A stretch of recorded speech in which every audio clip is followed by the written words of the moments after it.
Ya, Bang, boleh nggak cerita sedikit sejarahnya nih Abang waktu masih berada di suasana yang dianggap kurang tepat ya, sebetulnya kurang nyaman untuk kehidupan manusia, yaitu di dalam penjara dianggap sebagai narapidana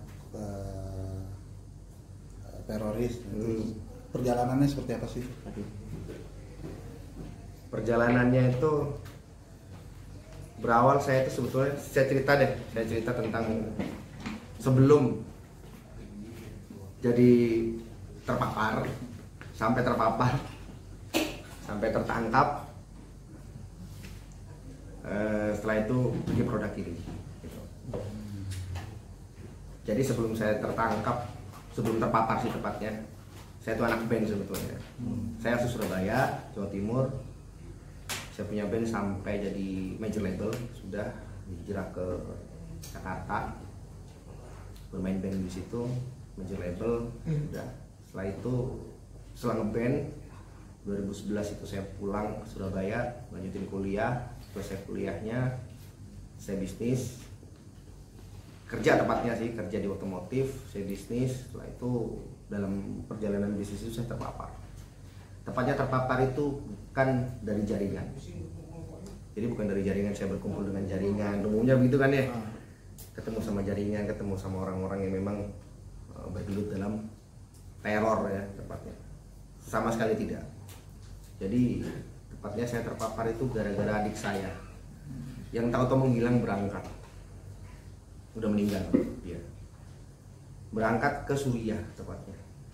Tahu-tahu dia telepon saya itu di tahun 2015 ya, 2015 akhir sampai 2016 awal dia telepon saya terus, karena dia posisi sudah di sana, sudah masuk di Suriah, gabung tepatnya dengan ISIS ya. Lagi rame-ramenya pada saat itu kan ISIS deklarasi negara Islam ya. Nah dari situlah saya ditelepon tiap hari sama adik saya ini, digambarkan lah sama dia ini almarhum tentang keadaan di sana, tentang keenakan hidup di sana, tentang keenakan hidup di naungan syariat Islam pada saat itu. Yang namanya saya anak band ya, istilahnya saya nggak punya pengalaman, saya nggak punya pelajaran tentang jihad, tentang apapun saya nggak ada, tentang akhir zaman saya nggak ada. Nah dari situ saya diajarin, dikasih didoktrin lah istilahnya, dikasih tentang cerita akhir zaman sama adik saya, cerita akhir zaman semuanya. Terus akhirnya saya terpengaruh, akhirnya saya berangkat, dan berangkatnya bukan saya sendiri. Luar biasanya saya berangkat bukan sendiri, saya berangkatnya satu keluarga besar, bapak, ibu, adik, kakak, anak, istri, berangkat semua ke sana. Berangkat, saya transit di Istanbul tepatnya pada saat itu.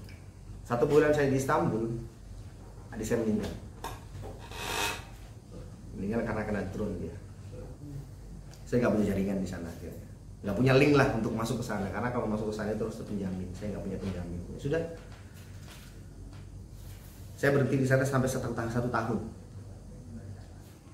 Tepatnya saya berangkat 2016 bulan Februari. Saya dideportasi 2017. Pas Februari juga masuk ke Indonesia, masuk ke dinas sosial. 1 bulan saya dipulangkan. Nah pas dipulangkan itu ya sudah, saya bekerja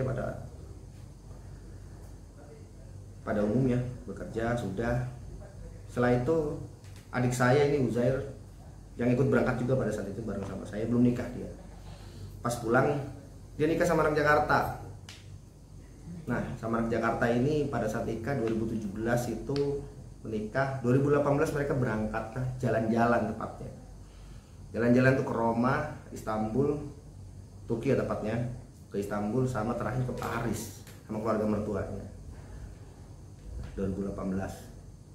Setelah itu jalan ke Roma masuknya aman, pas mau jalan ke Istanbul masuk aman, pas mau pulang dia nggak tahu kalau masih dicekal, kan masih baru setahun kita pulang kan, dideportasi baru setahun, ternyata masih cekal, deportasi lagi Uzair ini, dideportasi lagi. Nah pada saat itulah 2018 bulan Desember insya Allah dia ditangkap sama Densus, karena undang-undang itu sudah keluar.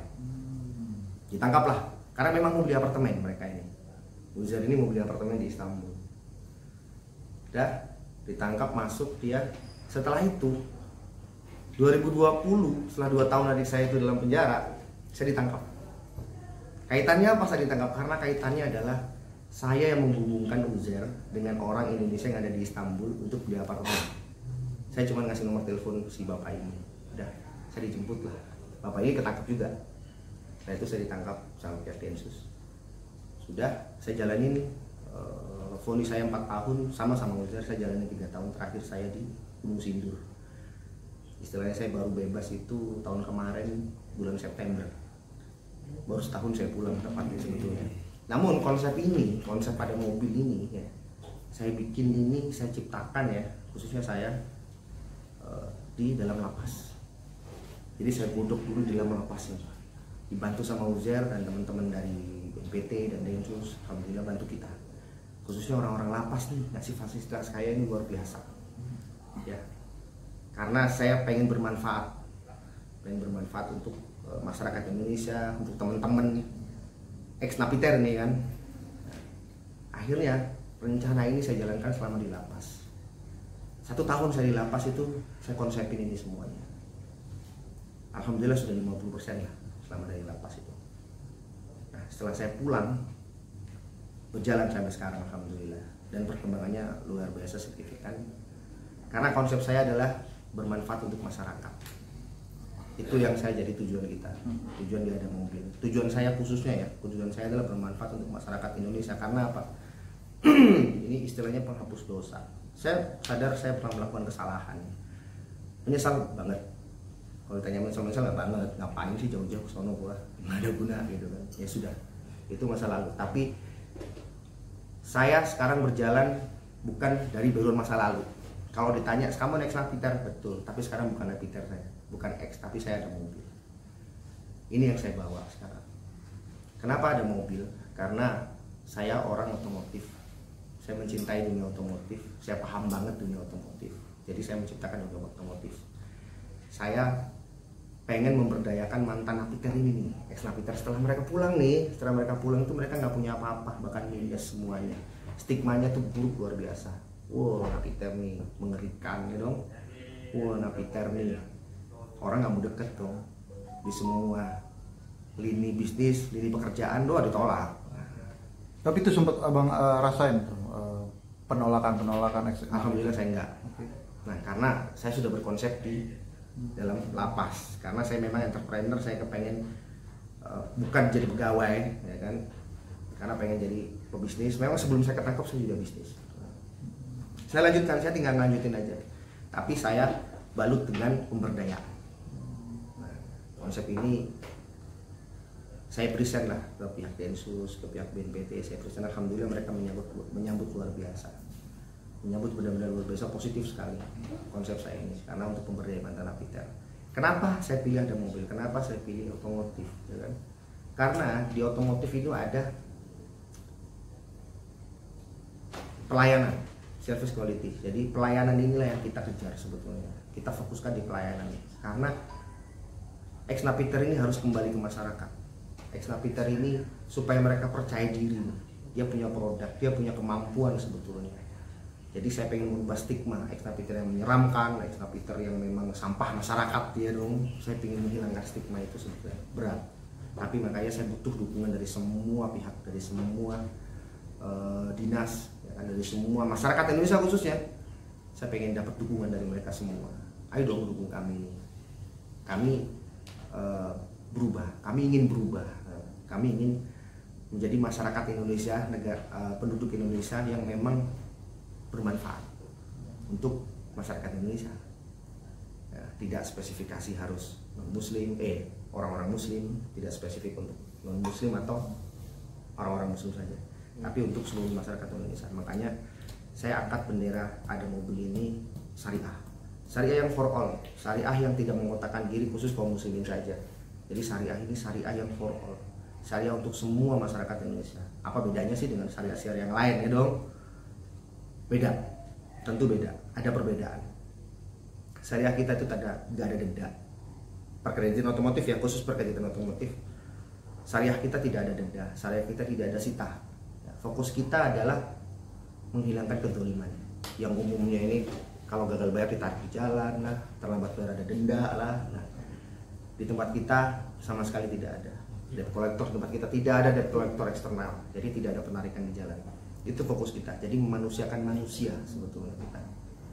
Oke, Mas, sebelum kita berbicara ada mobil, hikmah apa Mas yang didapat, pelajaran yang didapat selama mendapatkan kejadian-kejadian yang kurang enak ya, sama dikaitkan dengan teroris, kedua 3 tahun menjalani masa tahanan, apa yang Mas dapatkan, hikmah yang didapatkan selama ini? Wah, banyak itu, khususnya hikmah ya, hikmah luar biasa.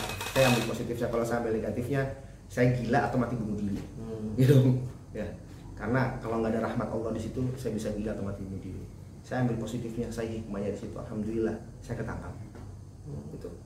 Saya berterima kasih oleh pihak-pihak, khususnya Densus. Oh, terima kasih Pak Densus ya, saya ditangkap. Ya. Karena jadi pencerahan, jadi luar biasa. Saya flashback kembali, wah bener, saya ingat kata-kata bapak saya. Kalau kamu nggak bermanfaat untuk orang lain, ya, percuma hidup.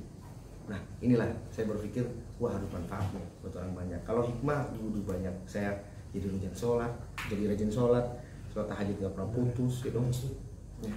Itu jadi teman saya cuma Quran pada saat itu, apalagi itu tempat terburuk dong di dunia ya kan, bahkan teroris. Bukan napi biasa, teroris ini extraordinary crime ya kan?